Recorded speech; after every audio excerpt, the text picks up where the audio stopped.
In 1986, the shuttle Challenger exploded about 74 seconds after takeoff, killing all 7 astronauts inside.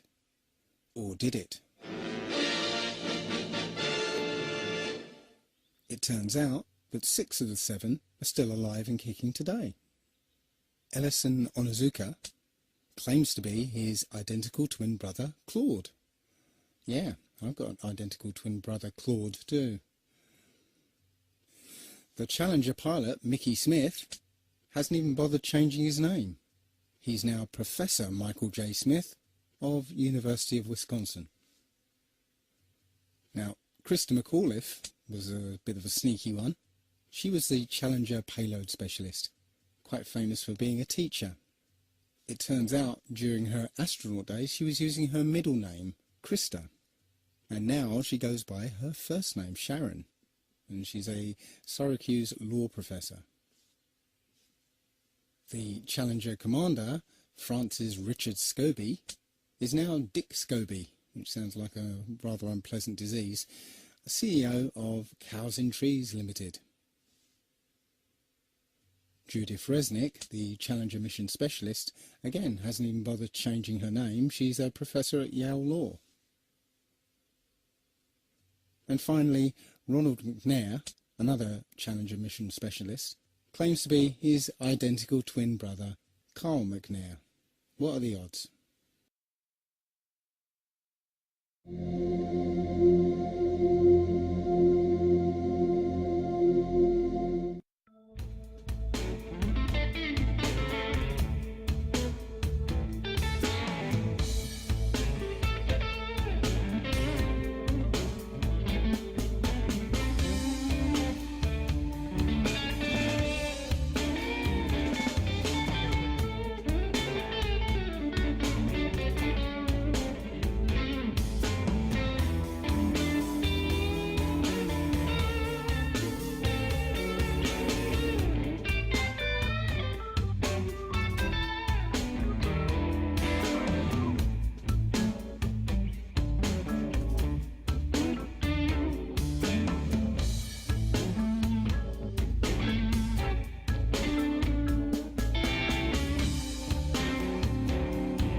So there I was, just minding my own business, looking at Google Earth, and this big snow-covered monstrosity is staring me in the face like, why is that covered in snow? I look into Ireland and some other areas around it, Iceland. Ireland gets snow only once a year, 1 day a year. So I keep digging a little bit deeper, and I finally get underneath this cloud cover here, and a few images pop up. And I say, oh, images, what are they? Well, this is what you got, which I'm sure that looks familiar to you, right? Looks just like the pictures they give us of Mars. So I'm just kind of creeping around here and definitely noticing the same kind of undulation changes and same kind of rock, same kind of dirt. Only thing that's missing is that nice little red tint that they pay somebody $150,000 a year to put on there. But those mountains, those rocks, definitely exactly like we see on Mars. So I say, I wonder what they're doing out here. What is all this equipment for? I'm sure it can't be NASA, right? Whose orange Hummer is this? Okay, that looks like a NASA symbol. Well, let's dig a little further because I can't really see anything on here other than it certainly looks like a NASA symbol. And I can't read that. Tried. So this one here said roving the Arctic. So what is that? Doesn't make any sense. So pop in here. See if we can find anything. Again, same kind of mountains. That looks like the same kind of water I've seen before that I thought was water on Mars. Who knows? Zoom in. What's that? Oh, nothing. Just looked like it was funny. So I'll keep kind of going through here and see if it... What the...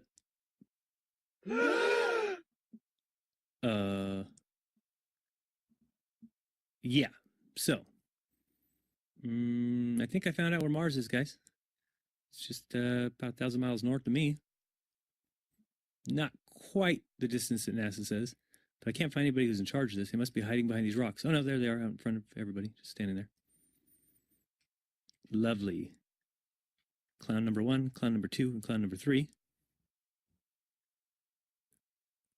Yeah, this is very empty here. Oh, there's one of those ATVs.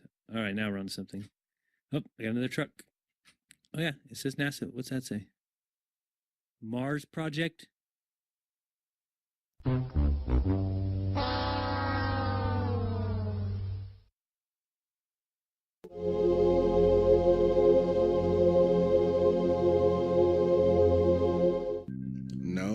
not one picture of the Earth.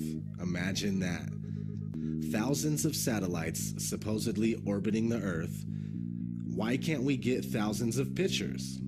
One shot with the whole Earth in it. We should have a channel on cable that shows the Earth rotating 24 hours a day, every day. Nope.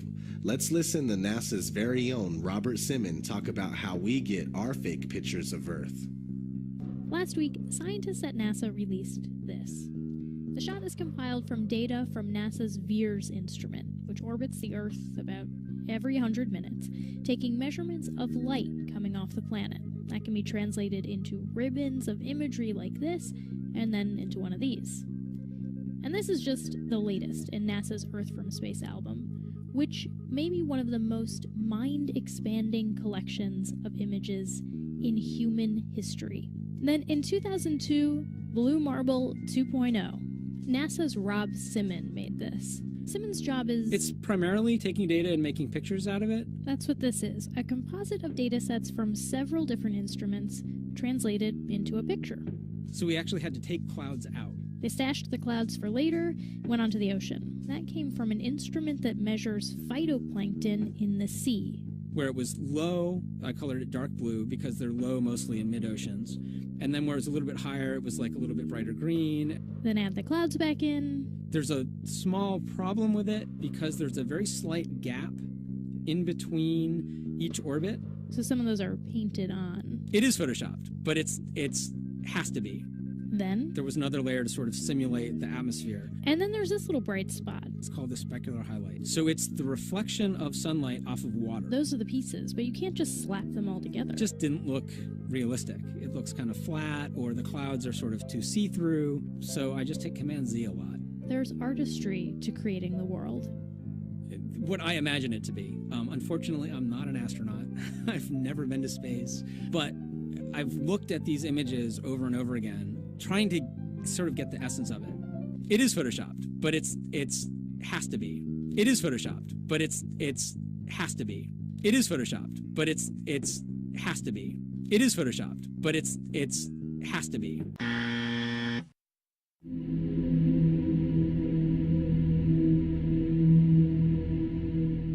This next-generation spacecraft will enable America to explore beyond low Earth orbit. The kinds of technologies that we're testing out on Space Station are definitely helping us with our goals of going beyond low Earth orbit. Early in the next decade, a set of crewed flights will test and prove the systems required for exploration beyond low Earth orbit. The plan that NASA has is to build a rocket called SLS, which is a heavy lift rocket. It's something that is much bigger than what we have today, and it will be able to launch the Orion capsule with humans on board, as well as landers or other components to destinations beyond Earth orbit. Right now, we only can fly in Earth orbit. That's the farthest that we can go, and this new system that we're building is going to allow us to go beyond and hopefully take humans into the solar system to explore. So the moon, Mars, asteroids, there's a lot of destinations that we could go to, and we're building these building block components in order to allow us to do that eventually. We are headed 3,600 miles above Earth, 15 times higher from the planet than the International Space Station. As we get further away from Earth, we'll pass through the Van Allen belts, an area of dangerous radiation. Radiation like this could harm the guidance systems, onboard computers, or other electronics on Orion. Naturally, we have to pass through this danger zone twice, once up and once back. But Orion has protection. Shielding will be put to the test as the vehicle cuts through the waves of radiation. Sensors aboard will record radiation levels for scientists to study. We must solve these challenges before we send people through this region of space. We must solve these challenges before we send people through this region of space. We must solve these challenges before we send people through this region of space.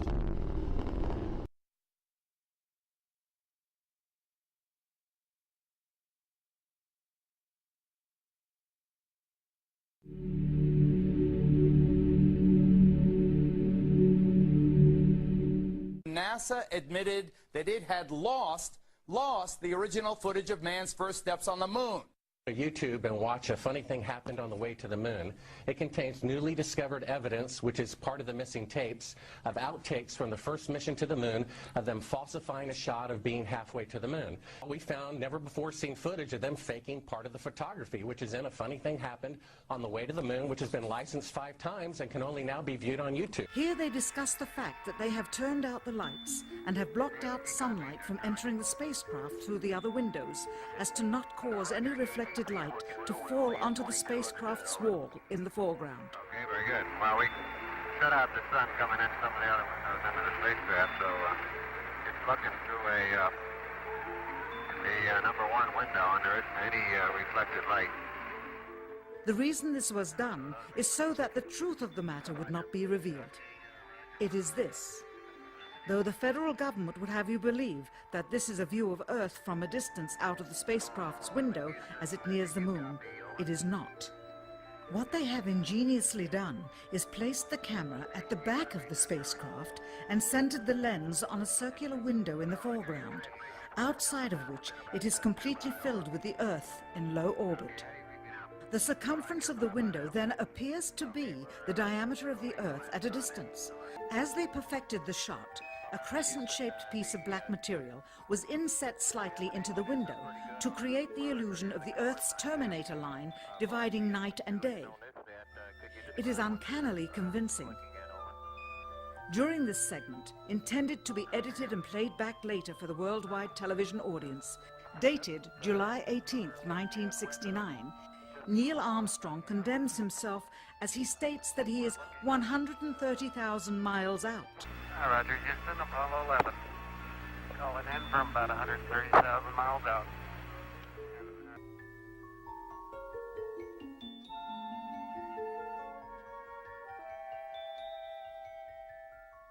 Finally, the iris is opened up and you can see the real location of the camera and the very bright and near Earth out the window.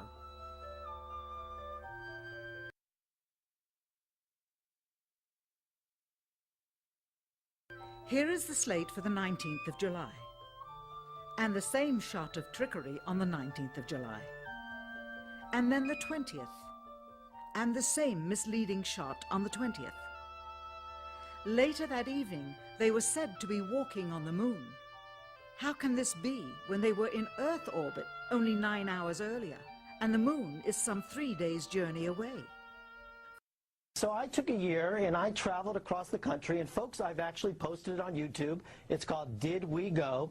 And the challenges, Geraldo, everywhere I went, it was just amazing. Moon rocks falling in Antarctica, Neil Armstrong's silence. But I was the first to report, and you played the clip earlier tonight, that all the science data, the telemetry data was missing. Now, Geraldo, for NASA to come out and say that all the tapes were erased, I mean, it's incredible. Geraldo, this isn't just one tape. This is rooms of tape labeled Apollo 11 moon landing. Someone had to physically go and erase it. It's very challenging to try to prove we landed on the moon, and it shouldn't be challenging. The tape should be there. There should be plenty of evidence. From an analytical standpoint, photographic anomalies have to be sought out with an understanding of lighting and shadows. The most straightforward is simple. When objects are lit solely by the sun, as all the scenes on the moon were said to be, after all, lighting equipment was not only impractical, it was unnecessary in bright sunlight, then all shadows, regardless of the landscape, will run parallel with one another and never intersect, as shown by this example. In these seldom seen photographs, obtained from a rarely used auxiliary NASA archival site, it is clear that these scenes were lit with artificial light. These shadows, which are cast at different angles, are evidence that a second light source is being used. In addition, the sun would not cause an isolated hotspot like this, only an artificial light would. Again, intersecting shadows and another hotspot. And again. And again. It is simply impossible for this picture to have been taken with sunlight on the moon. Here, the shadows are shown to be as black as pitch. And yet here, completely in a shadow, the astronaut is lit up like a Christmas tree. How can this be?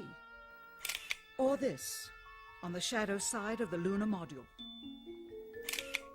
In this magnification of an Apollo photograph, a rock, very likely a papier-mâché prop because of the crease here, is categorized with the letter C. In later releases of the same picture, the letter is gone, probably airbrushed out. Here, a crosshair, which was burned directly into the image from the film plate, and thus should always appear on top of the objects in the photograph, appears behind the object in this scene, clearly revealing a composite of two pictures into one. Someone apparently forgot to create a burn crater underneath the lunar module's 10,000-pound thrust engine, despite the fact that during ground tests there was a real concern for the vehicle falling into the hole the engine created as it descended. Here is a depiction based on the latest specifications and scientific data. In these enlargements, it looks as though the lunar module was simply placed there, not even one speck of moon dust on the landing pod. As a result, all subsequent flights had to have the same discrepancy, which was explained away by the effect of no atmosphere. And what about stars? On the moon, with no atmosphere, they must have been quite a sight to behold. Yet there is seldom any mention of them, if ever, by any of the astronauts on any of the missions. Undoubtedly, creating a mural with all the constellations properly placed in the sky would have been virtually impossible to create accurately, much less realistically. A competent amateur astronomer would have been able to call attention to the slightest error in measurement. The answer? Not to talk about the stars, ever.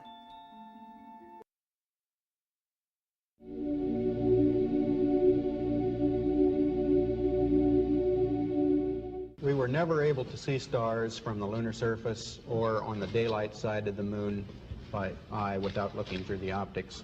I don't recall during the period of time that we were photographing the solar corona what stars we could see. I don't remember seeing any. The sky is a deep black when viewed from the moon, as it is when viewed from cislunar space, the space between the Earth and the moon. And we cannot see stars. It's not a black void. I mean, it's black, but there's all kinds of little polka dots. There's all the stars there, and the cool thing is about it, you can see it during the day. And when you're in space and you're looking into deep space and you're on the sun side of the orbit, the sunlight washes out all the starlight, so you can't see any stars, just like here on Earth. There's all the stars there, and the cool thing is about it, you can see it during the day. Yeah, you can, and there's more than stars. You can see planets. You can see moons. You see the gas Magellan clouds of the you Milky Way see galaxy. the Magellanic. The sunlight washes out all the starlight, so you can't see any stars, just like here on Earth. Pretty much all the time you can see the stars. Then when you look out into deep space away from the sun, it's the darkest black you can imagine. Pretty much all the time you can see the stars.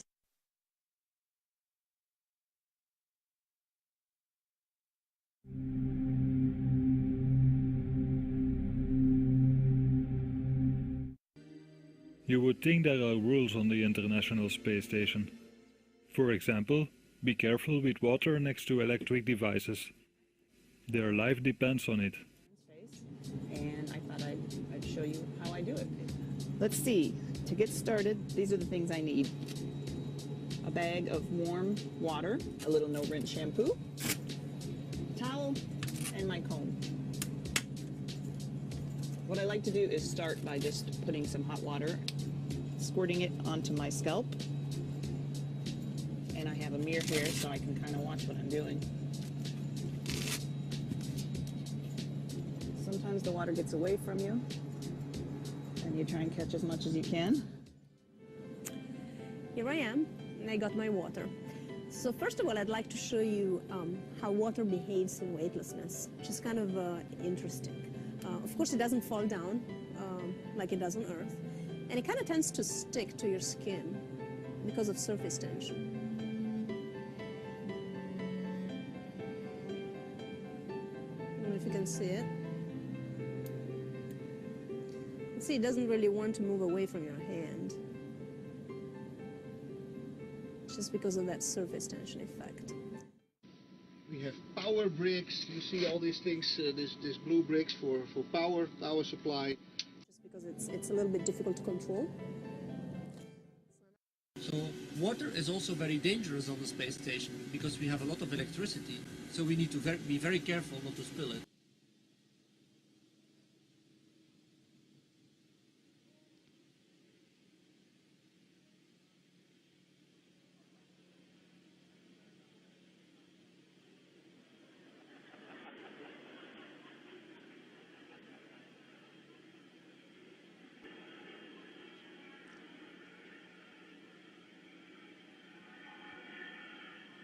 It's getting nice and wet.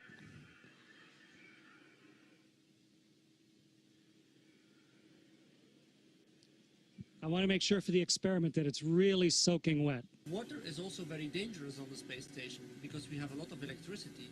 So we need to be very careful not to spill it.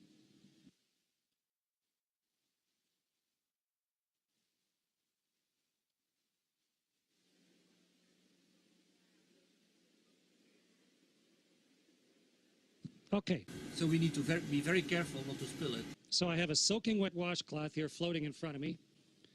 Oh, there's one ball of water floating around. I'll put it on the washcloth. Okay. So we need to be very careful not to spill it. So here's a soaking wet washcloth. Get the microphone so you can hear me while I'm talking. And now let's start wringing it out. Right? It's really wet.